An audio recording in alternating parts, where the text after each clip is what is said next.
30 तारखेला जो महाराष्ट्र बंद पुकारलेला होता त्याला अनुसरून आम्ही मालेगावतर्फे या ठिकाणी बंद पाळण्यात आलेला आहे। तर ते कारण असं, सेंट्रल गव्हर्नमेंटमध्ये जे तानाशाही सरकार बसलेलं आहे, मोदी सरकार, हे अतिशय जुलमी आणि नालायक हा शब्द कमी पडेल त्यांच्यासाठी, इतका खालच्या पातळीचं हे सरकार आहे। त्यांनी जे दिल्लीमध्ये जे शिकणारे विद्यार्थी जे आंदोलन करत होते शांतते मार्गाने, त्यांच्यावर अतिशय क्रूरपणे लाठीचार्ज करून त्यांना रक्तबंबाळ करण्यात आलं, त्यांना मारण्यात आलं।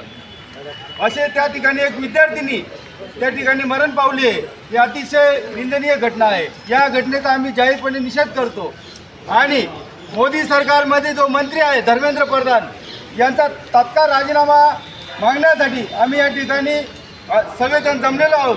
तरी माझी शासनाला एक आव्हान आहे, जर का या धर्मेंद्र प्रधान यांचा राजीनामा जर मंजूर नाही केला तर याच्यापेक्षाही मोठं आंदोलन या महाराष्ट्रामध्ये, या देशामध्ये उभं राहील, याची नोंद घ्यायची।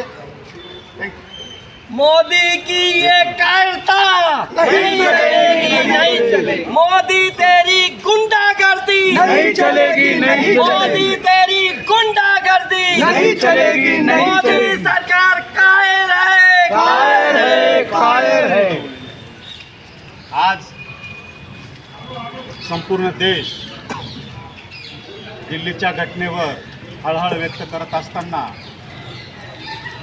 आज जे शिक्षण घेणारे विद्यार्थी आहेत, गेल्या अनेक काळापासून त्यांच्यावर अनेक प्रकारचे अन्याय हे होताना आपल्या सगळ्यांना दिसत आहेत। कधी पेपर फुटी होते, कधी पेपर चोरले जातात, कधी निकाल व्यवस्थित लागत नाही।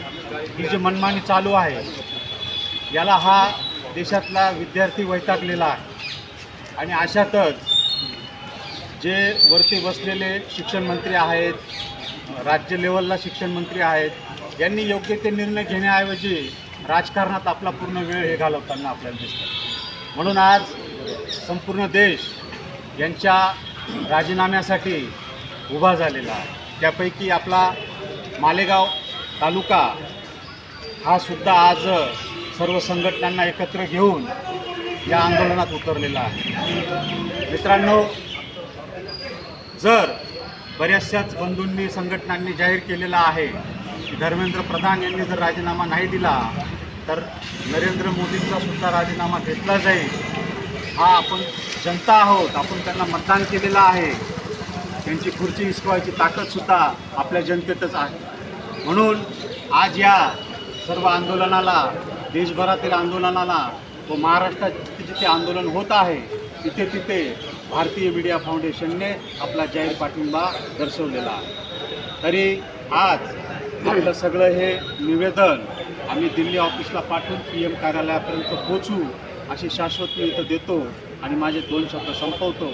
माझा परिचय, मी राजेंद्र वाघ याच तालुक्यातला असून दाबली या गावातला रहिवासी आहे। मी महाराष्ट्र राज्याचा मुख्य प्रशासक असून व देशाचा संयुक्त राष्ट्रीय अध्यक्ष पण आहे।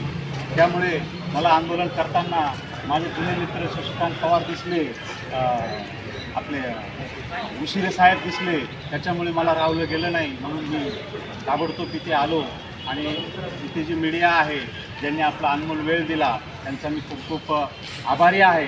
आणि येथेच माझे 2 शब्द संपवतो। जय हिंद, जय महाराष्ट्र, जय भारत, जय संविधान। आज जे आंदोलन झालेले वंचित बहुजन आघाडीने जे बंदचा बाळासाहेबांनी जे बंद पुकारलेले, त्या बंदला शिवसेना, उद्धव ठाकरे, राष्ट्रवादी काँग्रेस पार्टी तसेच सामाजिक संघटना, मालेगाव विधायक समिती, लोकशाही धडक मोर्चा, समाजवादी पार्टी व अशा अनेक संघटनांनी या आंदोलनाला पाठिंबा दिला। त्या आंदोलनाला पाठिंब्याबद्दल मी त्यांचे आभारी आहो व त्यांनी अनमोल वेळ दिल्याबद्दल मी सर्व वंचित बहुजन आघाडीचे पदाधिकारी, जिल्हा पदाधिकारी, तालुका पदाधिकारी व समस्त संविधान मोर्चाचे असे सर्व समाज बांधव यांचं मी वंचित बहुजन युवा आघाडीच्या वतीने, वंचित बहुजन आघाडीच्या वतीने मी सर्व मान्यवरांचं स्वागत करतो, सर्व पत्रकार बंधूंचं मी स्वागत करतो। जय भीम, जय वंचित। अरे असा कसा देत नाही, घेतल्याशिवाय राहत नाही। अरे असा कसा देत नाही, घेतल्याशिवाय राहत नाही।